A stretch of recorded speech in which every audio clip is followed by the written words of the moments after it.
The scientific study of dreaming is called nooooo. You can't hold a dream. You can't see other people's dreams. And if you ask them to tell you what they dreamt, the results are almost always unreliable.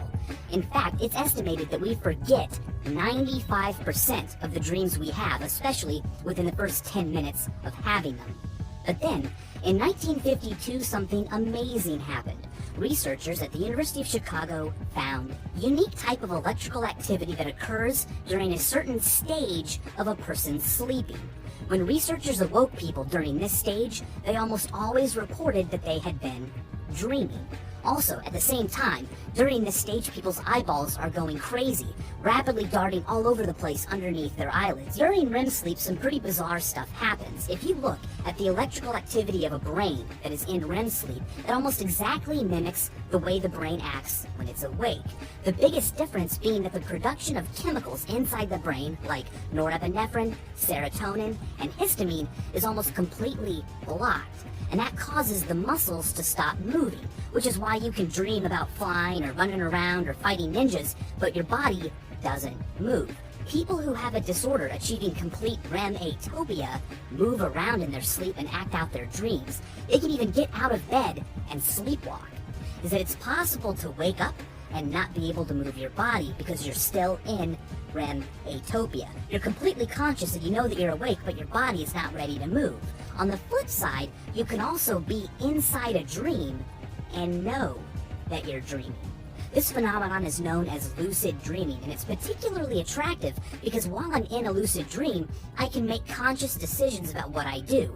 I can go fly to wherever I want, or I can have a tea party with Abraham Lincoln. I'm in control, but achieving a lucid dream is quite elusive. If a person learns a difficult new task during the day, say a new instrument or a new type of difficult puzzle, you can measure the electrical activity in their brain while they do that.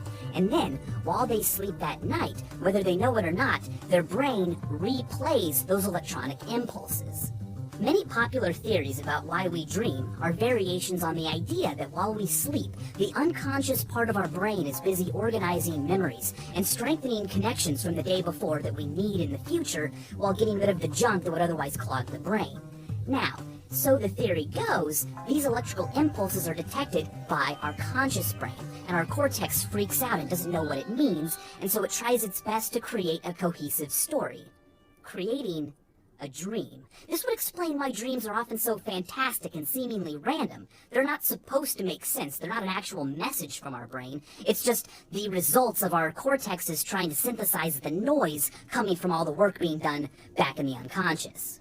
Under this way of thinking, dreams are an epiphenomenon. They're not a primary process that has a purpose. Instead, they're the accidental result of a more important process going on behind the conscious brain. But some researchers don't believe that. They believe that dreams serve a primary purpose, and that purpose is to prepare us for threats.